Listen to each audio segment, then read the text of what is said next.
안녕하세요. 포커스 경남 백유리입니다. 우리나라에 거주하는 외국인이 전체 인구의 5%를 넘었습니다. 경남에서도 이주민은 이제 낯선 이웃이 아니라 우리 지역 경제와 사회 일부분을 담당하는 중요한 구성원이 됐는데요. 그런데 최근 정부가 발표한 국정과제에 이주민 관련 정책이 빠지면서 우려를 낳고 있습니다. 오늘은 경남 이주민센터 이철승 대표와 함께 이주민 정책에 대한 이야기 나눠보려고 합니다. 대표님 어서 오십시오. 네. 반갑습니다. 네. 오늘 안녕하세요. 이주민 정책에 대한 이야기 한번 나눠볼 텐데요. 먼저 국정과제 이야기부터 해볼게요. 앞서 잠깐 말씀드린 것처럼 이번에 발표된 국정과제에 이주민 정책이 빠져있다 이런 지적이 나오고 있는데 대표님이 보시기에 빠져선 안 되는 정책에는 어떤 게 있다고 보세요? 네, 지난 8월 13일 날 이재명 정부의 국정운영 5개년 계획을 발표했는데요. 그 내용 중에는 구체적으로는 123가지 정책적 과제라고 해서 발표를 했는데 그 123가지 가운데 이주민 정책을 의미할 수 있는 정책은 포함되지 않았습니다.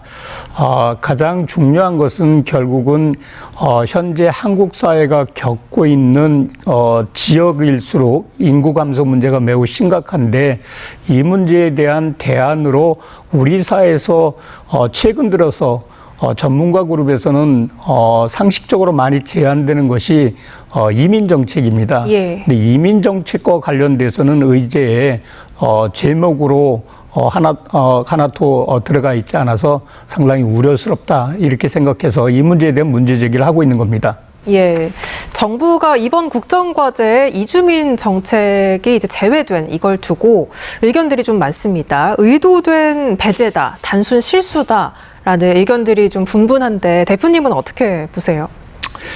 실수인지 의도적으로 그렇게 했는지 그거는 적절하게 제가 평가할 수 있는 문제는 아닌 것 같고요. 단 실제적으로 가장 큰 문제는 이주민 정책의 핵심적인 과제가 있는데 그 과제가 현재 정부에서는 이거에 대한 대책이나 이거에 대한 과제들에 대해서 국정과제에도 아무것도 들어가지 않았다는 것이 실제적인 문제라고 저희들은 보는데요.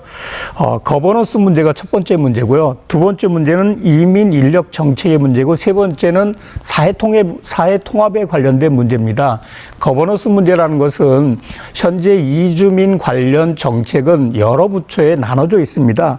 이 여러 부처에 분산되다 보니까 정책의 조정이나 협력 기능 자체가 매우 취약합니다.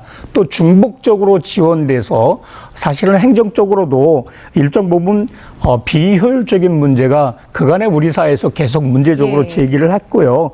따라서 이주민 정책을 좀 총괄적으로 다룰 수 있는 거버넌스 문제, 예를 들면 이민사회통합청과 같은 이러한 새로운 행정기구가 필요하다는 것이 실제적인 문제이고 이 문제를 문제 제기하는 것들이고요. 두 번째 문제는 결국은 이주민 문제의 이주민 정책의 핵심은 정주화되는 이민 정책하고 그 다음에는 인력 정책입니다. 외국인 인력 정책입니다. 이 부분에 대해서 부처끼리 나눠져 있다 보니까 통합적으로 운영이 안 되기 때문에 이 두 번째 문제를 현실적으로 해결하기 위해서는 통합적 거버넌스 체계를 만들어야지만 이 문제도 해결된다.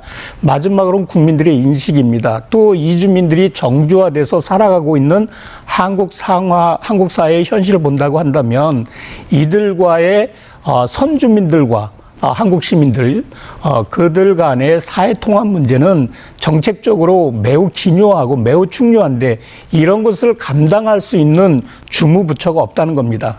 예, 말씀하신 그 문제점들을 하나씩 짚어보면 좋을 것 같은데요. 마지막으로 말씀해 주신 인식에 대한 이야기를 좀 먼저 해보면 아직까지 이주민에 대한 편견들이 좀 많은 건 사실입니다. 이주민들이 한국 사회에 큰 도움이 되지 않는다라는 그런 인식들이 아직까지 있는 게 사실인데 이런 인식을 좀 변화시키기 위해서는 어떤 노력들이 좀 필요하다고 보세요? 네. 말씀하신 대로 이제 잘못된 정보가 이제 큰 문제인데 사실은 잘못된 정보는 방송이나 언론에서 바로 잡아주는 역할 매우 중요합니다. 그리고 정부에서는 이제는 이주민들이 인구의 5% 정도까지 올라왔고, 또 향후에 지금과 같은 한국 현실이라고 한다 그러면 이주민 문제는 계속 증가할 수밖에 없습니다. 그렇다고 한다면 좀 늦었지만 지금이라도 신속하게 이들과 한국 시민사회와의 사회 통합에 대한 정책을 지금부터 펴야지만 됩니다. 인식 개선과 사회 통합이 어울릴 때 이주민들에 대한 잘못된 정보나 인식으로부터 제대로 사회를 볼 수 있는, 또 함께 살 수 있는 그런 구조를 만들 수 있다고 저는 보여지는데요. 비근한 예로 저희 센터에도 시민들이 이제 문제 제기하시는 분들 얘기를 가만히 들어보면 전혀 정보가 잘못됐습니다. 이주 노동자들이 한국에 들어오려면 시험 보고 들어옵니다. 그것도 아주 우수한 한국어 시험에 통과된 사람들이 우선 들어오고, 두 번째는 건강진단과 범죄 경력 조회에 문제가 없는 사람들이 들어오고요. 또 들어온 이주민들 중에 현재 취업하고 있는 모든 분들은 기본적인 모든 납세 의무를 다 합니다. 근데 한국인들이 심지어는 주민세도 냅니다. 당연히 근로소득세 내고요. 사업하시는 분들은 사업소득세도 내고요. 또 사회보험에 관련된 모든 보험료들도 다 이분들이 이제 돈을 내고 있는데요.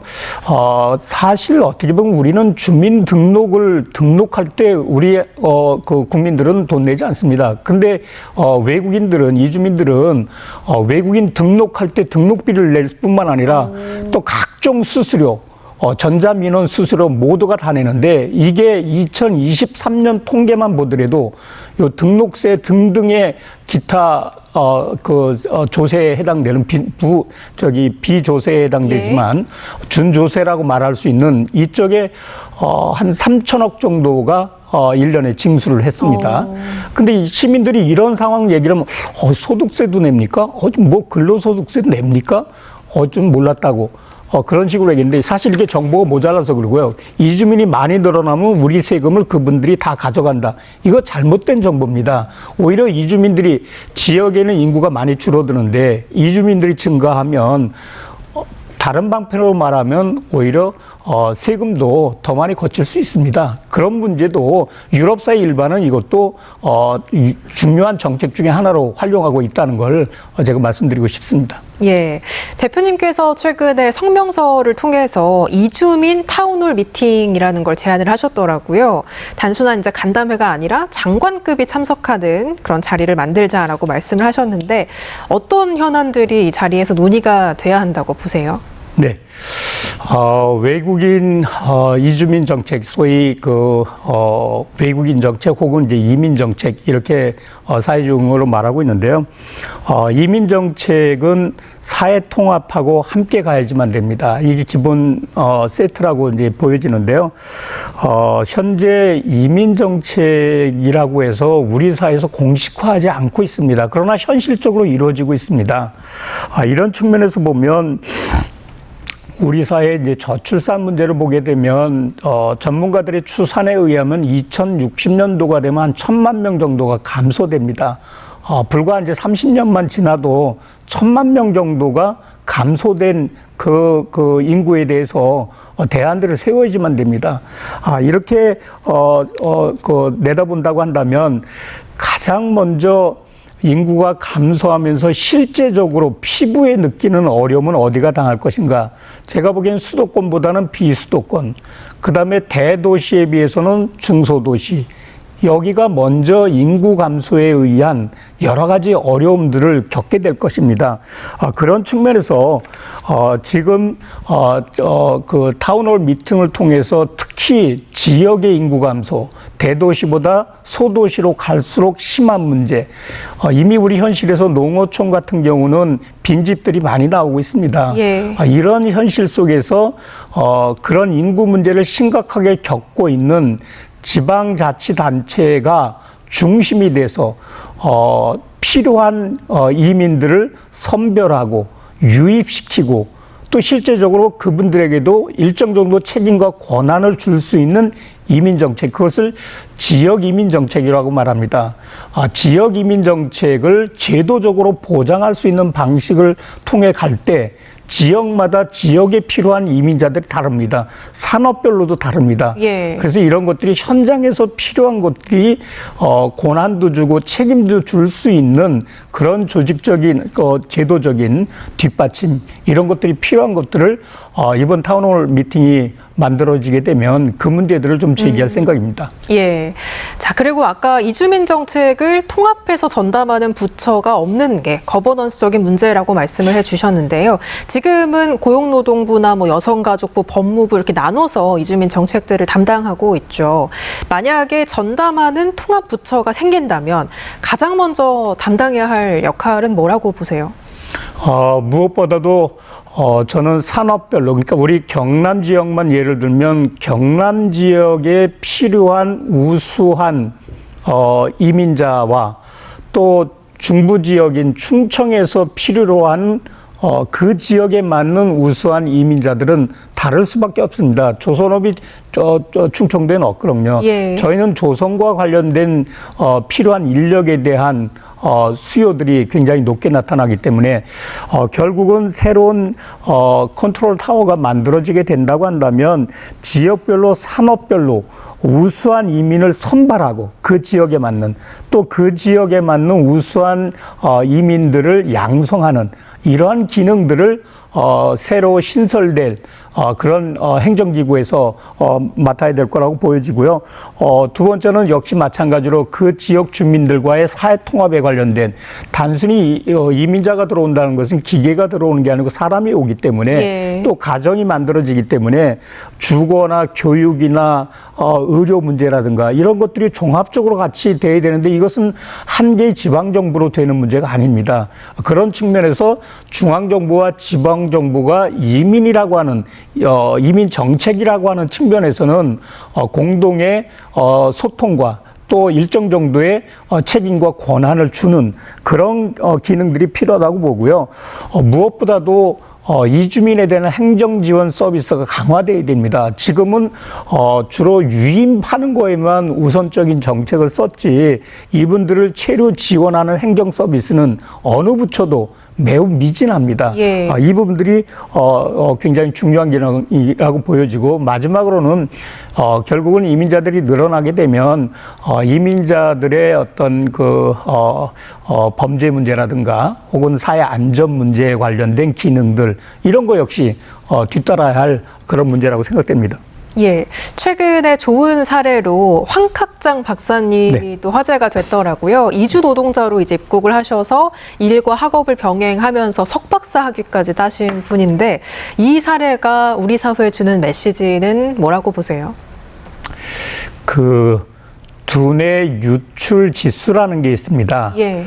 이제 고학력, 고기술자들이 해외로 얼마만큼 많이 나가는지에 대한 비율을 따져가지고 OECD 선진 국가들은 대체적으로 두뇌 유출 지수를 줄이기 위해서 정책적으로 굉장히 신경을 많이 씁니다.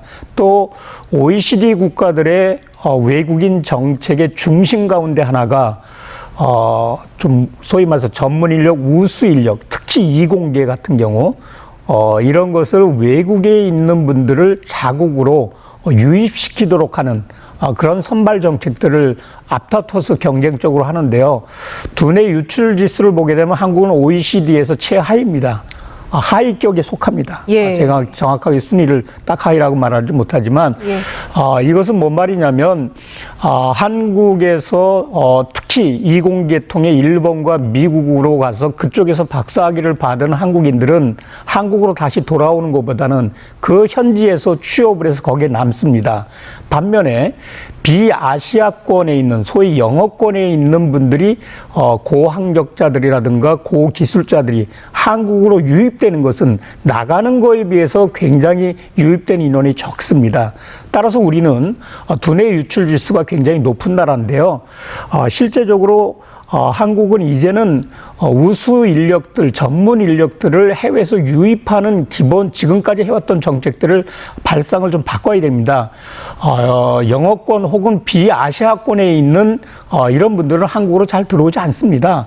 여러 가지 문제 때문에 그렇게 들어오지 않는 건데 이거에만 계속 그렇게 정부에서 집중하지 말고 예. 아시아권에 있는 우수한 고학력자들, 고기술자들 이런 분들은 문화적으로나 여러 가지 측면에서 한국 문화에 대해서 굉장히 좀 친근감이 좀 있고요. 또 문화적으로도 어느 정도 서로 소통하고 정착하기에는 그렇게 나쁘지 않습니다. 그래서 우리가 좀 전문 인력에 해당된 외국인들을 유입시키는 이런 정책은 비아시아권에만 못 박지 말고 아시아권까지도 포괄해서 우수 인력들을 유입하는 정책을 바꿔나가는 것들이 매우 필요한데 황학장 씨 같은 경우 이 지역에서 박사학위도 받고 예. 또 교민회 회장으로 활동하시는 분인데 이런 분들이 국내에서 정착해 나갈 수 있는 그런 정책적인 배려도 매우 중요하리라고 생각됩니다. 네. 자, 이주민들이 이제 지방의회, 나아가 국회까지 진출하는 사례들도 나오고 있는데요. 이렇게 이주민들의 뭐 정치, 사회적인 참여가 더 확산이 된다면 한국 사회 앞으로 또 어떤 변화가 올지 예측을 좀 해주신다면요? 지금 현재 국제사회의 일반적인 흐름은 국제 이주화 문제입니다. 그러니까 이주의 문제는 우리나라만의 문제가 아니고요. 전 세계적인 현상인데 우리 국민들도 해외로 나가기도 하고 또 해외에 있는 여러 나라의 분들도 한국으로 유입되기도 합니다. 따라서 지금과 같이 국제 이주화 시대에는 다인종 다문화, 다양한 문화적 배경을 지니고 살아가는 이주민들이 정착해 나가면서 그분들도 나름대로 정치 경제적 활동 영역에서 주체적으로 참여하게 될 것이고 그것들이 굉장히 늘어나기 때문에 오히려 지금과 같이 국제 이주화 시대에 발맞춰서 다인종 다문화 공생을 위해서는 그분들의 사회적이고 정치적인 활동들도 자연스럽게 인정하는 방향으로 받아들이는 것이 지금 시대에 맞는 그런 가치가 아닐까 이렇게 생각됩니다. 예. 자, 우리 지역에서 열리는 국내 최대 문화 다양성 축제죠. 만프가 올해 20주년을 맞았다고 들었습니다. 이제 오는 10월에 열릴 예정인데, 20주년인 만큼 좀 특별한, 좀 기다려볼 만한 프로그램들이 준비가 되고 있을 것 같거든요. 이야기를 좀 해주실까요? 예, 올해가 이제 드디어, 문화다양성 만프 대표 축제죠. 이게 20주년을 맞이했는데 주빈국이 몽골입니다. 몽골 국립예술단의 70인조 오케스트라단이 방문을 하게 되고요. 이분들과 콜라보레이션을 진행할 한국의 최고급 예술단은 저희들이 여러 가지로 고민 끝에 올해부터는 대표적인 한국 문화 예술인들을 양성하는 기관인 한국예술종합학교 예. 한예종과 함께 이번에 주빈국과의 특별 문화 공연을 만들기로 그렇게 협의를 해서 지금 진행 중에 있습니다. 그래서 특별 문화 공연도 한 번 정도는 이 축제에 참가하시는 분들이 눈여겨볼 수 있는 그런 프로그램이라고 생각되고요. 또 하나는 세계 10대 축제에 오른 것이 몽골의 나담 축제입니다. 한국은 아직까지 세계 10대 축제에 아무것도 올라간 적이 없는데요.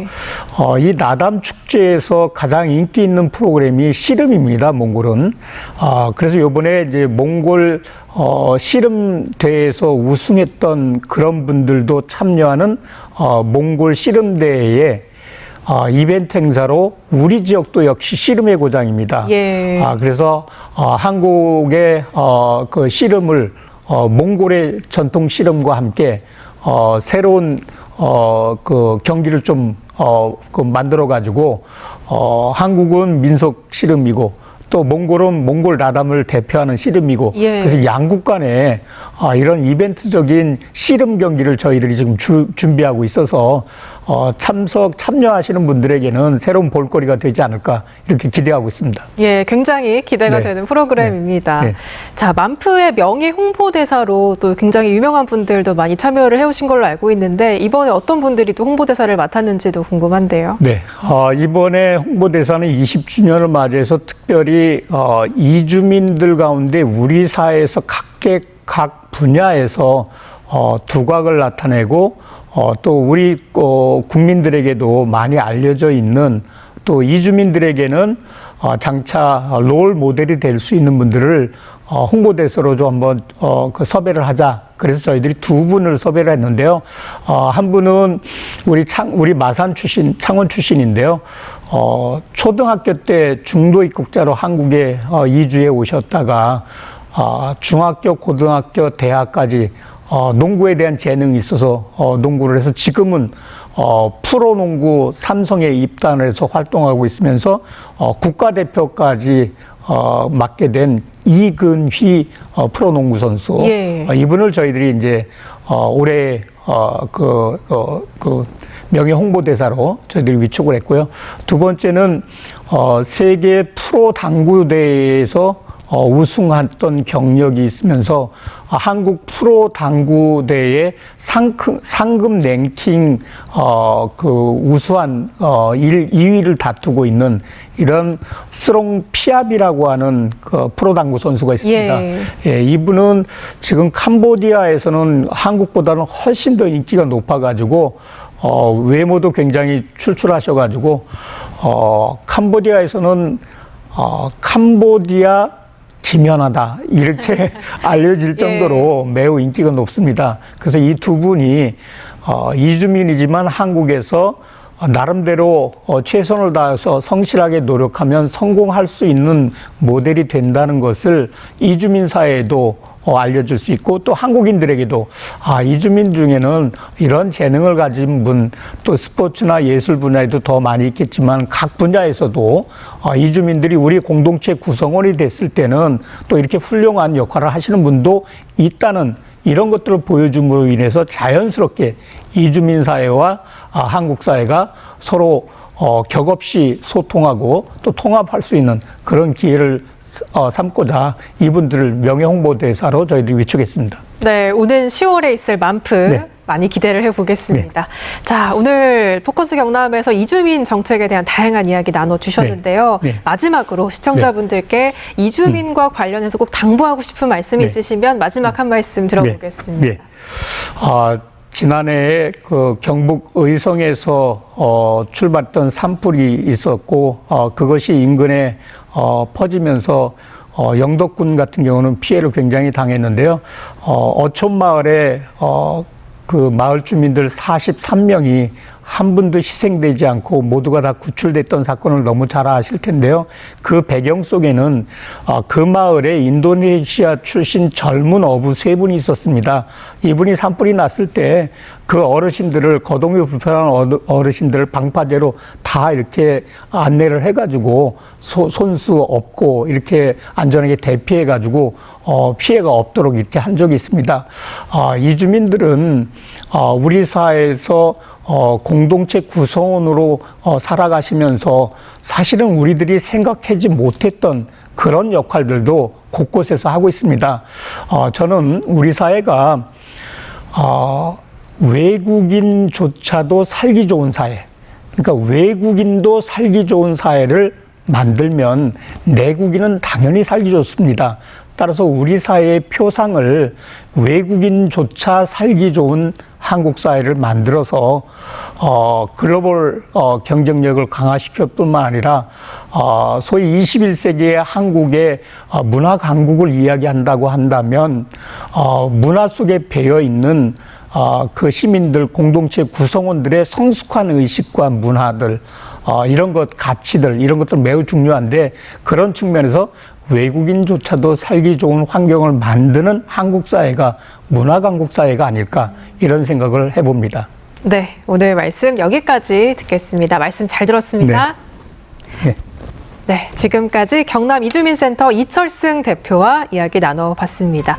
오늘 포커스 경남 저희가 준비한 이야기는 여기까지입니다. 함께해 주신 여러분 고맙습니다.